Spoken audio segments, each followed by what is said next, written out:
सिद्धाणं नमो आयरीयाणं नमो वज्रायाणं नमो लोय सवसाहुणम। अनंतानंत परम सिद्ध भगवान की जय। 1008 श्री आदिनाथ भगवान की जय। अंतिम तीर्थेश भगवान महावीर स्वामी की जय। आचार्य भगवान गुरुवर श्री विशुद्ध सागर जी महाराज की जय। मुनि श्री सुप्रभ सागर जी महाराज की जय। मुनि श्री प्रणत सागर जी महाराज की जय। मुनि श्री सौम्य सागर जी महाराज की जय। जय जन बंधुओं, आप हम सब यहाँ उपस्थित हुए हैं लोकप्रिय कार्यक्रम सम्यक समाधान के माध्यम के लिए। सम्यक समाधान एक ऐसा कार्यक्रम, एक ऐसा प्लेटफॉर्म, एक ऐसी सुविधा जिसके माध्यम से हम सभी लोग अपने मन में उठने वाले जो विकल्प है उन विकल्पों का सम्यक समाधान प्राप्त कर रहे हैं। और यह हमारा सभी का सौभाग्य है, परम सौभाग्य है कि साक्षात पंचम परमेष्ठी साधु परमेष्ठी के मुखारविंद से हम सभी लोग इस सम्यक समाधान कार्यक्रम का एवं अपने विकल्पों का सम्यक समाधान पान कर रहे हैं। कितने महान पल होते हैं जिस पल में अपने मन में उठने वाली जो अज्ञानता है, जो विकल्प है, उस विकल्पों का समाधान हमें प्राप्त होता है। और इस समाधान को देने वाले कोई नहीं, श्रवण मुनि सुप्रभ सागर जी है। मुनिषि के मुखारविंद से हम सभी लोग प्रतिदिन ये कार्यक्रम एवं सम्यक समाधान का पान करते हैं और अपने मन में उठने वाले विकल्पों का समाधान प्राप्त करते हैं। प्रतिदिन यह कार्यक्रम टीवी के माध्यम से, यूट्यूब के माध्यम से, फेसबुक के माध्यम से आप सभी तक पहुंचाया जाता है एवं उसके माध्यम से आप सभी लोग लाभान्वित भी हो रहे हैं और उनके माध्यम से आपके विकल्प भी हम तक पहुंच रहे हैं। उस विकल्पों का समाधान मुनिषि के द्वारा प्रतिदिन किया जा रहा है और ऐसा समाधान आप और भी प्राप्त कर सकते हैं। अपने मन में उठने विकल्प हम हमें व्हाट्सएप के माध्यम से नीचे पट्टी पे स्क्रॉल पे जो नंबर चलते हैं उसके माध्यम से ये व्हाट्सएप के द्वारा आप अपना विकल्प हम तक पहुंचा सकते हैं। उस विकल्पों को एकत्रित करके मुनिषि के द्वारा उस सम्यक समाधान आपको प्रदान किया जाएगा। शुरुआत करते हैं आज की उस मंगल बेला को मुनिषि के चरणों में कोटिशा नमोस्तु करते हुए मुनिषि प्रणत सागर जी महाराज से यह निवेदन करते हैं कि हे स्वामी, आज के कार्यक्रम को गति प्रदान करते हुए संचालित करें। नमोस्तु नमोस्तु नमोस्तु। ओम नमः सिद्धेभ्यो। कीर्त्या महत्या भुवि वर्धमानं तं वर्धमानं स्तुतिगोचरत्वं निनीशमास्मो वैमध्यवीरम् विशीर्णदोषाशयपाशबन्धम् विशीर्णदोषाशयपाशबन्धम्। पंच परमेष्ठी भगवान की जय। परम पूज्य आचार्य भगवंत गुरुवर विशुद्ध सागर जी मुनि महाराज जी की जय। परम पूज्य मुनि श्री सुप्रभ सागर जी महाराज जी की जय। समीचीन विकल्पों का सम्यक समाधान मन के अंधकार को मिटाने का सहज, सरल और सुगम तरीका। क्योंकि जब तक मन में अज्ञान रूपी तिमिर व्याप्त है तब तक सम्यक ज्ञान की ज्योति प्रकाशित होना संभव नहीं है। और उस सम्यक ज्ञान रूप ज्योति को ज्योतित करना है तो उसके लिए हमारे लिए परम पूज्य आचार्य भगवंत गुरुवर विशुद्ध सागर जी महाराज के मंगल सुभाषित से परम पूज्य मुनिश्री सुप्रभ सागर जी महाराज द्वारा प्रदत्त वह अनूठी विधा समीचीन विकल्पों का सम्यक समाधान प्राप्त हो रहा है, जो निश्चित ही हमारे जीवन को सम्यक ज्ञान रूपी ज्योति से प्रकाशित करने वाला है। क्योंकि मन का विकल्प जब समीचीनता को प्राप्त होता है और उसका सम्यक समाधान हमें किसी निर्ग्रंथ गुरु से प्राप्त हो जाता है तो निश्चित ही वह हमारे अज्ञान रूपी तिमिर को दूर करने का कारण बन जाता है। ऐसे आत्मकल्याण की वह अनूठी विधा समीचीन विकल्पों का सम्यक समाधान, जिसमें हमें देश के विभिन्न प्रांतों से अनेक समीचीन विकल्प प्रतिदिन प्राप्त होते हैं और परम पूज्य मुनिश्री उनका हम सबको सम्यक समाधान प्रदान करते हैं। तो आप भी अपना समीचीन विकल्प भेज सकते हैं और महाराज श्री से उसका सम्यक समाधान प्राप्त कर सकते हैं। प्रारंभ करते हैं आज का सम्यक समाधान। और आज के पहले विकल्प के लिए अनन्य गुरु भक्त परिवार आष्टा मध्य प्रदेश से डॉक्टर मगन जैन, श्रीमती चंदा जैन महाराज श्री के श्री चरणों में कोटि कोटि नमोस्तु निवेदित करते हुए अपना समीचीन विकल्प रख रहे हैं कि महाराज जी सर्वज्ञ होने के बाद तीर्थंकर भगवान कोई नया उपदेश क्यों नहीं देते, जबकि उनकी दिव्य ध्वनि में तो सहज रूप से प्रवाहमान द्वादशांग श्रुत की ही उत्पत्ति होती रहती है। हमारे समीचीन विकल्प का सम्यक समाधान करने की अनुकंपा करें। नमोस्तु महाराज जी, नमोस्तु। ओम नमः सिद्धम। परम पूज्य आचार्य भगवान गुरुवर विशुद्ध सागर जी महाराज की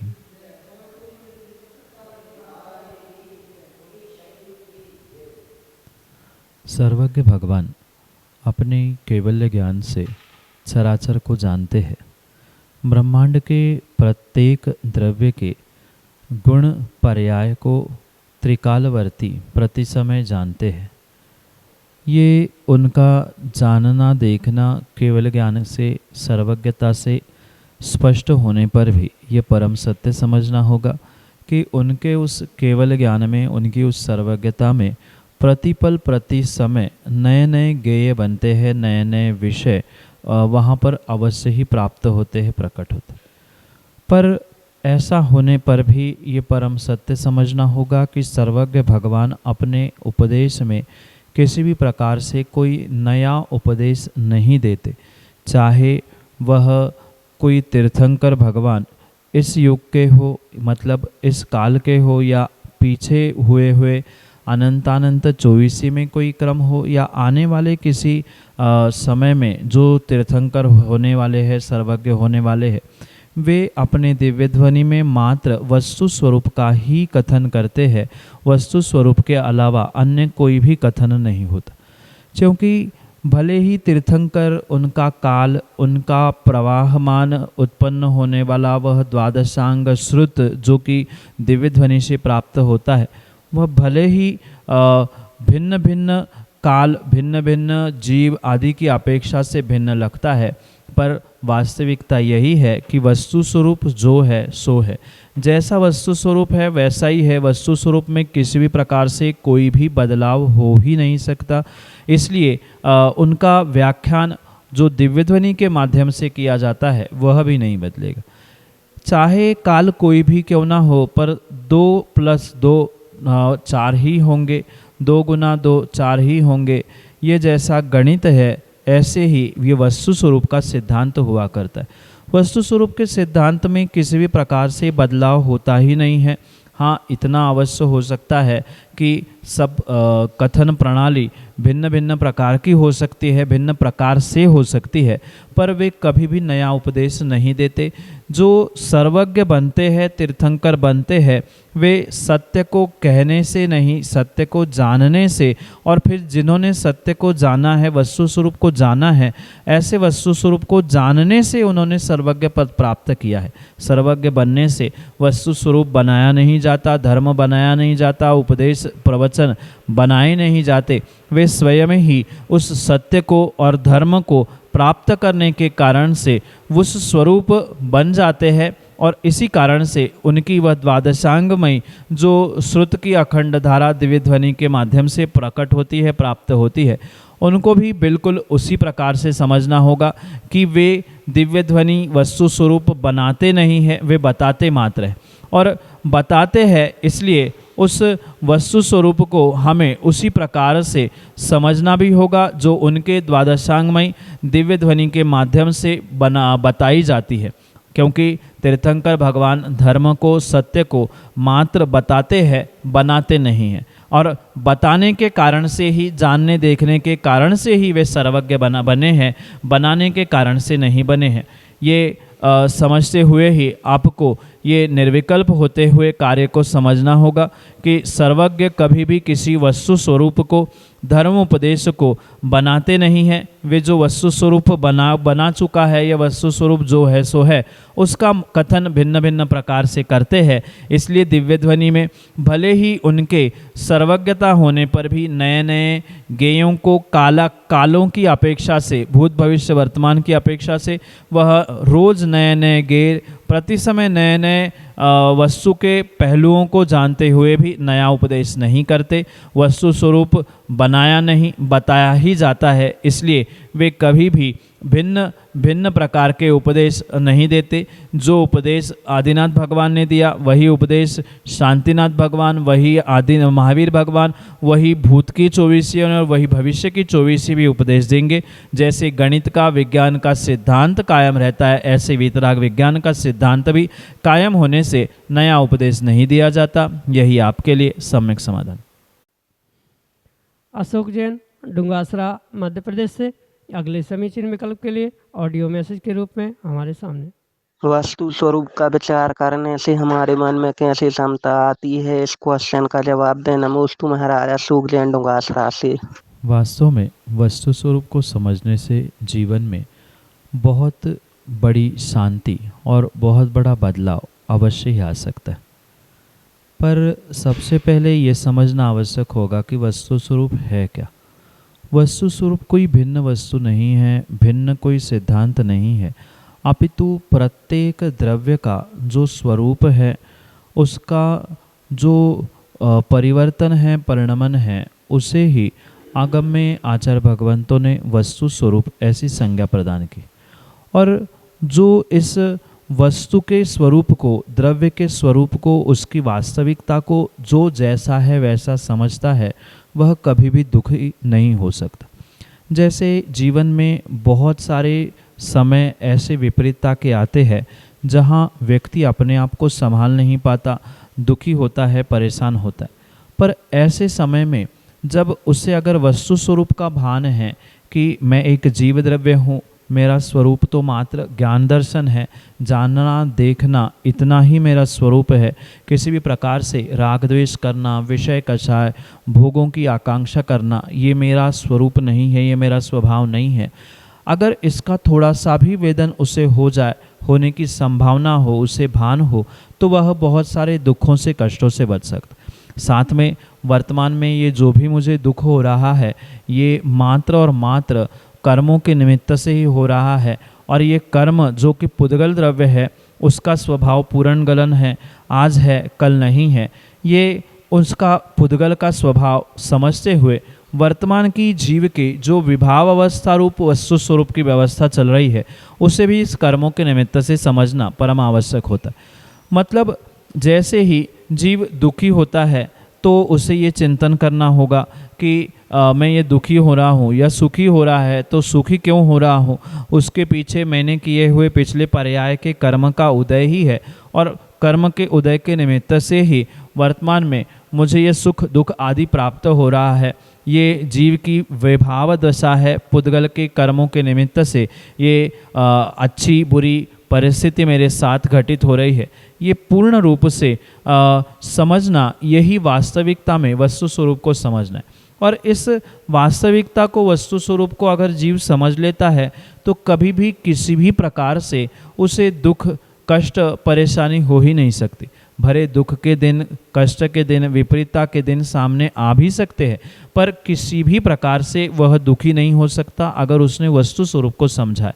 वस्तु स्वरूप में जीव को अपना ज्ञान दर्शन स्वरूप समझना, मैं जीव हूँ, ये पुद्गल, ये शरीर, ये रिश्ते, ये नाते जो भी दुख के लिए निमित्त बन रहे हैं, मुझे प्रताड़ित कर रहे हैं, मेरी विराधना कर रहे हैं, वो मेरा स्वरूप नहीं है, वो मुझसे भिन्न है। ये वेद विज्ञान प्राप्त करना, ये उस वस्तु स्वरूप से ही संभव हुआ करता है। इसलिए जो जीव इस वस्तु स्वरूप को समझता है, वस्तु का स्वभाव, द्रव्यों का स्वभाव, कौन कैसा है, किसके कारण से क्या हो रहा है, काल द्रव्य है, काल द्रव्य का परिणमन प्रति समय प्रतिपल चल रहा है।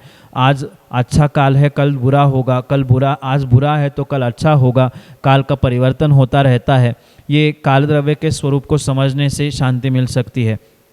जीव का स्वरूप, पुद्गल का स्वरूप, धर्म, अधर्म, आकाश आदि प्रत्येक द्रव्यों का, जिसे वस्तु भी कहा जाता है, उसका स्वभाव, उसका स्वरूप, उसका परिणमन, उसका बदलाव किन किन निमित्तों से होता है और उसमें से मैं कौन हूँ, मैं इनसे कैसे भिन्न हूँ आदि समझना ही वस्तु स्वरूप को है। और इन सभी बातों को अगर विवेकपूर्वक, श्रद्धापूर्वक और शांतिपूर्वक जीव समझता है, जानता है और मानता है, तो नियम से उसके जीवन में बहुत सारा बदलाव भी हो सकता है। ऐसी प्रकार से उस वस्तु स्वरूप को समझने से जो है सो है ये निर्णय करने से जीवन में बहुत सारी शांति आ सकती है। यही आपके लिए सम्यक समाधान।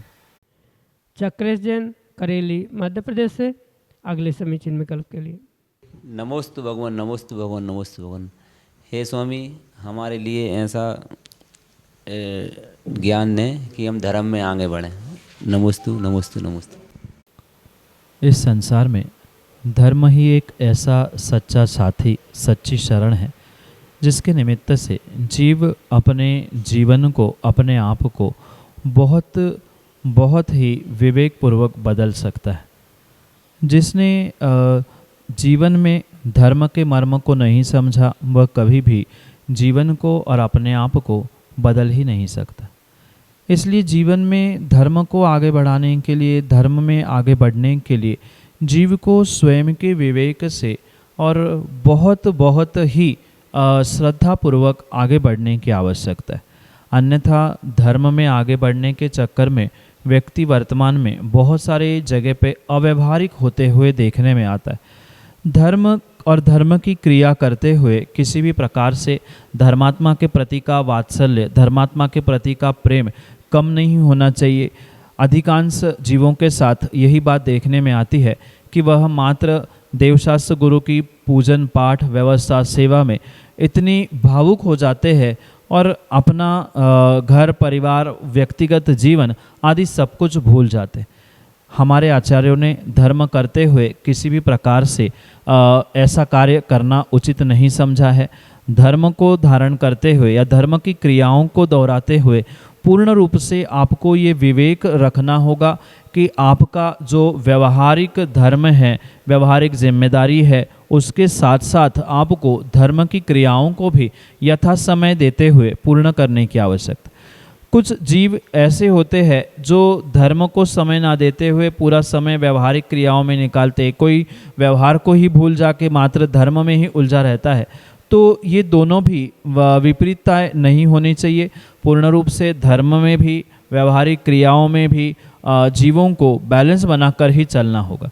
मात्र पूजा पाठ करना, स्वाध्याय करना, दान देना इतना ही धर्म नहीं होता, अपितु मेरे निमित्त से किसी जीव को पीड़ा ना हो, कष्ट ना हो, हिंसा ना हो, ये भी एक बहुत बड़ा धर्म हुआ करता है। इसलिए धर्म की क्रिया, शुद्ध भोजन करना, भक्ति पूजन पाठ करना, इसके साथ साथ मेरे भाव कैसे है, मेरे निमित्त से किसके भाव कैसे बन रहे हैं आदि को समझते हुए ही वास्तव में धर्म के मार्ग पर आप आगे बढ़ सकते हो।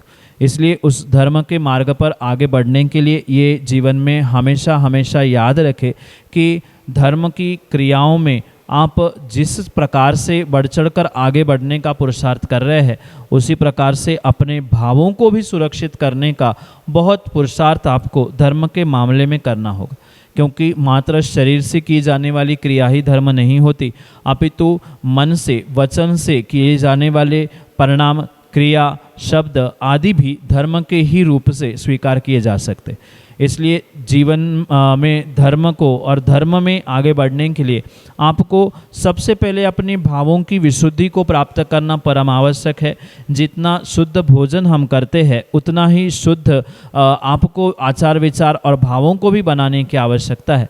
अन्यथा किसी भी प्रकार से आप अपने धर्म में भले ही शरीर की क्रियाओं से, धार्मिक क्रियाओं से आगे बढ़ चुके हैं, पर वास्तविकता में आप जीवन में धर्म की मार्ग में या धर्म में आगे नहीं बढ़ सकते जब तक आप स्वयं की भावों की या दूसरों की भावों की विवेकपूर्वक जानबूझकर कुछ ध्यान रखते हुए कार्य नहीं करेंगे। तो मात्र क्रियाओं से आगे बढ़ना धर्म नहीं होता।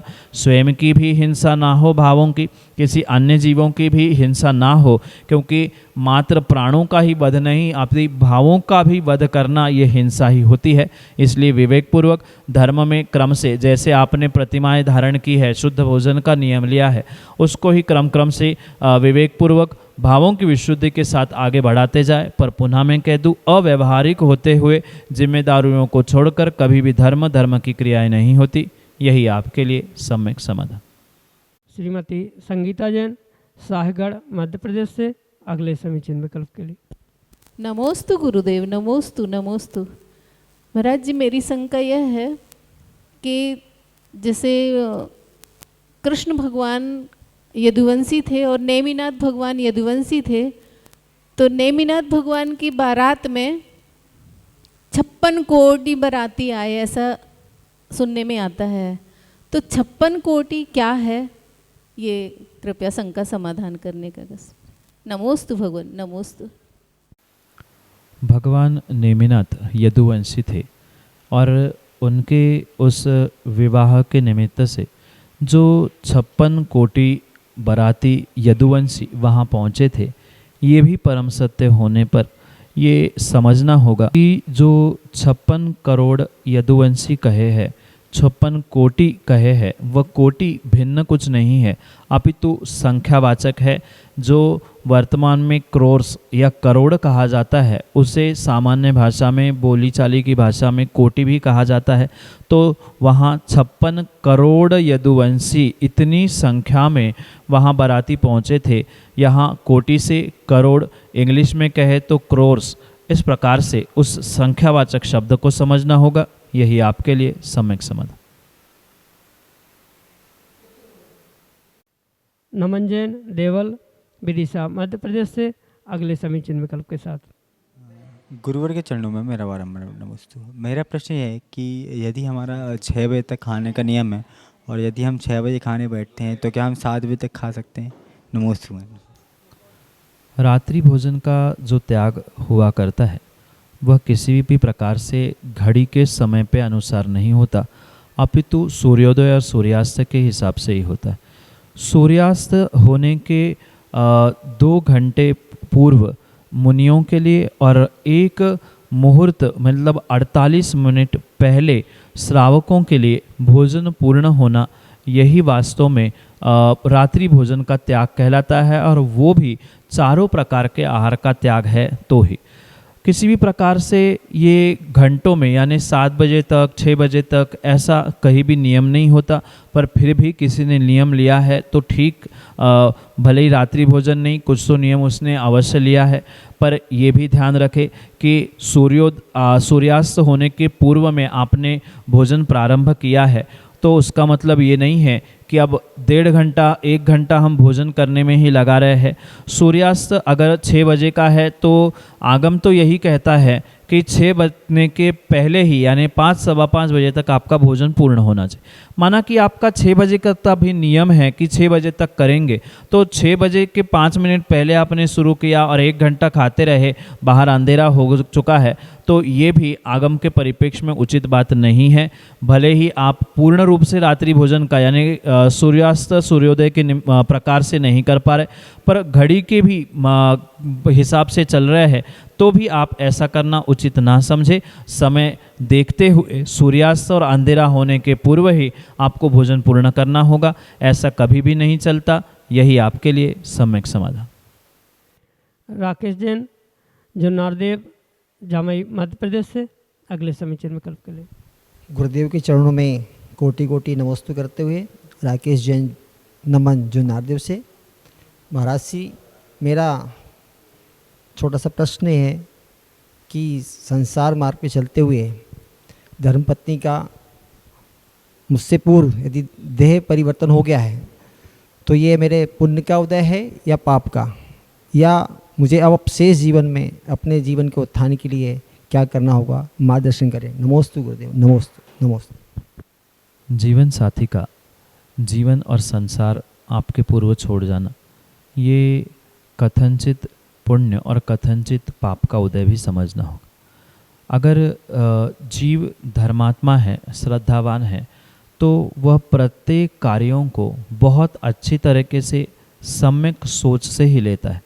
कोई दुखद घटना भी जीवन में घटती है तो वो उसके लिए भी जो हुआ अच्छे के लिए हुआ, जो होगा अच्छे के लिए हुआ, यही पॉजिटिव सोच लेते हुए ही अपने जीवन में बहुत सारा धर्म करने का पुरुषार्थ करता है। जो धर्म को नहीं जानता, वास्तविकता को नहीं जानता है, वह इसी बात का दुख मनाते रहता है कि जीवन साथी नहीं रहा, अब हम क्या करेंगे, अकेले हो गए। ये सोचते हुए वो रोता है, बिलखता है। पर अगर सच्चा सम्यक दृष्टि और सच्चा धर्मात्मा जीव होता है तो यही सोचता है, चलो शायद कर्मों का ऐसा ही लेखा जोखा होगा, पूर्व में हमने ऐसा ही कुछ कार्य किया होगा जिसके निमित्त से हमारे साथ ऐसी घटना घटी है। पर अब भी कोई बात नहीं है, जो हुआ सो अच्छा हुआ। अब जो बचा हुआ समय है मैं और विशेष रूप से धर्म ध्यान से करूँगा, क्योंकि अभी तो मुझे अपने साथ दूसरे का भी ध्यान रखना पड़ता था। अब तो मैं स्वतंत्र हूँ, मैं अपने लिए स्वयं ही धर्म मार्ग पर चलूँगा। बहुत सारे नियम लेते हुए आप अपने धर्म को, अपने जीवन को और उत्कृष्ट बना सकते हैं। जैसे आजीवन ब्रह्मचर्य व्रत है, आगे और भी आप बहुत सारे ऐसे नियम ले सकते हो गुरु के मार्गदर्शन से, कि जिसके माध्यम से आप अपने उस जीवन को और भी धर्ममय बनाने का पुरुषार्थ अवश्य ही कर सकते। इसलिए मैं तो कहता हूँ कि सम्यक दृष्टि के लिए ऐसा होना एक बहुत अच्छी बात है। जो समय दूसरे का ध्यान रखने में, दूसरे की जिम्मेदारी में जाता था, वह आज अपने स्वयं के धर्म ध्यान के लिए आप व्यतीत कर सकते हो। जितना अधिक समय आप स्वयं के धर्म ध्यान के लिए दोगे उतना ही विशेष विशेष पुण्य भी आपका बढ़ता जाएगा। इसलिए आप इसे मात्र पाप का ही उदय ना समझे, मैं तो कहता हूँ सम्यक सोच बनाते हुए आप इसे पुण्य का उदय समझते हुए बचे हुए जीवन को और विशेष धर्म से जोड़ने का पुरुषार्थ करते रहे। क्योंकि आगे आने वाला जो परिवार है, परिवार के सदस्य है, बेटे बहू वे अपनी जिम्मेदारी समझेंगे और करते रहेंगे। अब तो आपको और विशेष रूप से अपने आप को धर्म, देवशास्त्र, गुरु की सन्निधि प्राप्त करते हुए विशेषता से धर्म के मार्ग पर बढ़ते हुए अपना आत्मा का कल्याण करने का पुरुषार्थ करना होगा। यही आपके लिए सम्यक समाधान। जुन्नार देव मध्य प्रदेश से अगले समीचीन विकल्प के लिए राजेश जैन हमारे सामने। गुरुवार के चरणों में कोटि कोटि नमस्तु। हे गुरुवार, मेरी एक जिज्ञासा है कि संघ को घर में रखना उचित है या नहीं, मतलब घर में रखना चाहिए या नहीं रखना चाहिए। नमस्ते महाराज। वैसे देखा जाए तो सामान्य रूप से शंख को एक लौकिक भाषा में या अन्य दर्शनों में शुभ माना गया है। एक शुभ के रूप में उसे कई लोग, कई जीव घर में रखते हैं। पर अगर वास्तविकता देखी जाए तो जो शंख है वह जीव का कलेवर है। उसके भीतर जीव रहता था और उस जैसे ही जीव समाप्त होता है वह शंख कठोर हो जाता है। पर सामान्य स्थानों पर या अन्य दर्शनों में उसे शुभ मानते हैं, इसलिए उसको घर में रखते भी है। पर अगर आगम के परिप्रेक्ष्य में और हमसे पूछा जाए तो शंख घर में ना रखे तो वह श्रेष्ठ बात है। पर कई सारे स्थानों पर उसको देवालय में रखते हुए पूजा जाता है, उसकी आराधना आदि भी की जाती है। पर वैसा देखा जाए तो जैन दर्शन के परिप्रेक्ष्य में घर में शंख और विशेष करके देवालय आदि में रखना उचित नहीं है। जबकि हमारे धर्म में शंखनाद, शंख को दिखने में शुभ लक्षण के रूप में स्वीकार किया जरूर गया है, पर उसे घर में रखना उचित नहीं है। यही आपके लिए सम्यक समाधान। जय जैन बंधुओं, हम सभी लाभ ले रहे थे लोकप्रिय कार्यक्रम सम्यक समाधान का। प्रतिदिन यह कार्यक्रम 5:13 पे यूट्यूब चैनल सुप्रभ उवाच के माध्यम से प्रसारित होता है। मुनिषी सुप्रभ सागर जी का नाम सुप्रभ, वाणी का पर्यायवाची नाम उवाच, सुप्रभ उवाच। यस यूट्यूब चैनल के माध्यम से मुनिषी के प्रवचन एवं ये सम्यक समाधान प्रतिदिन प्रसारित होता है। आप सभी लोग चैनल को सब्सक्राइब करें एवं बेल आइकन को जरूर दबाएं ताकि नोटिफिकेशन के द्वारा आप सब चीज़ों को अप टू डेट रह सकते हो। प्रतिदिन मुनिषी के प्रवचन शाम को 7:40 पे जिनवार टीवी के माध्यम से प्रसारित होते हैं। आप सभी लोग घर बैठे मुनिषी के प्रवचन के लाभ जिनवार टीवी के माध्यम से ले सकते हैं। सम्यक समाधान यह कार्यक्रम प्रतिदिन ठीक 4 बजे अपने आदिना टीवी चैनल के माध्यम से प्रसारित होता है। एक नया टीवी चैनल आदिना टीवी चैनल, जिसके माध्यम से यह सम्यक समाधान का प्रसारण ठीक 4 बजे होता है। आप सभी लोग घर बैठे टीवी के माध्यम से भी इस कार्यक्रम का लाभ लेते हुए अपने मन में उठने वाले विकल्पों का सम्यक समाधान प्राप्त कर सकते हैं। 8707548811 यह हमारा व्हाट्सएप का नंबर है। आप इस व्हाट्सएप के नंबर पे अपने विकल्प भेज सकते हैं एवं इस विकल्पों को एकत्रित करके मुनिषी तक पहुंचाया जाएगा और मुनिषी के मुखारविंद से हम सभी लोग उसका सम्यक समाधान प्राप्त करेंगे। अगर आप व्हाट्सएप से टाइप नहीं कर सकते हो तो एक कागज़ पेन पे अपना नाम, अपने शहर का नाम, अपना विकल्प लिख के उसकी फ़ोटो खींच के आप हमें व्हाट्सएप कर सकते हैं एवं उस फ़ोटो को व्हाट्सएप के द्वारा हम तक पहुंचा दें एवं उसके माध्यम से आप अपने विकल्प हम तक पहुंचा सकते हो। samyak.samadhan@gmail.com ये हमारी ईमेल की आईडी है। अगर आप ईमेल के माध्यम से आप अपने विकल्प भेजना चाहते हो, अपने ईमेल के माध्यम से अगर आप ज़्यादा उसको अपने विकल्पों को हम तक पहुंचाना चाहते हो तो हम अपने विकल्पों को आप जीमेल के माध्यम से samyak.samadhan@gmail.com इसके माध्यम से आप आपके विकल्प हमारे तक पहुंचा सकते हो। प्रतिदिन मुनीषी के प्रवचन 2:30 पे आदिनाथ टीवी चैनल के माध्यम से भी प्रसारित होते हैं। आप सभी लोग आदिनाथ टीवी चैनल के माध्यम से भी मुनीषी के प्रवचन का लाभ ले सकते हैं। आज के लिए इतना ही। ऐसे ही नाविन्यपूर्ण विकल्पों के साथ हम आप तक पहुंचते रहेंगे। तब तक आप देखते रहे सुप्रभुवाच। आप सभी को जय जिनेंद्र मुनीषी के चरणों में कोटिशा नमोस्तु नमोस्तु नमोस्तु।